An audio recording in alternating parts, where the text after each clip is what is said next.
Hi all welcome to football arena. FIFA club world കപ്പിൽ ഇന്ന് നടന്ന മത്സരത്തിൽ വിജയം സ്വന്തമാക്കാൻ ബൊറൂസിയയ്ക്ക് കഴിഞ്ഞിരുന്നു.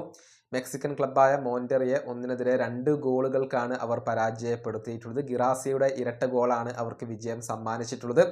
ഇതോടുകൂടി ക്വാർട്ടർ ഫൈനൽ പോരാട്ടത്തിൽ റയൽ മാഡ്രിഡും ബൊറൂസിയ ഡോർട്ട്മുണ്ടും തമ്മിലാണ് ഏറ്റുമുട്ടുക. ഒരു കടുത്ത പോരാട്ടം ആരാധകർ പ്രതീക്ഷിക്കുന്നുണ്ട്.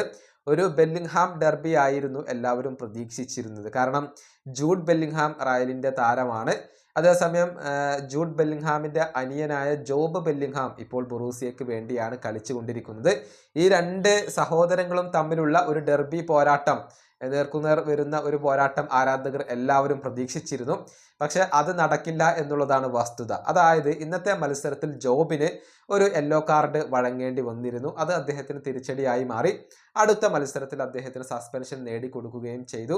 അതായത് റയലിനെതിരെ ജോബ് ബെല്ലിംഗ്ഹാം ഉണ്ടാവില്ല, ഏട്ടനെ നേരിടാൻ അനിയൻ ഉണ്ടാവില്ല എന്നുള്ളത് ഇപ്പോൾ ഇതിൽ നിന്നും വ്യക്തമായി കഴിഞ്ഞു എന്നുള്ളതാണ്.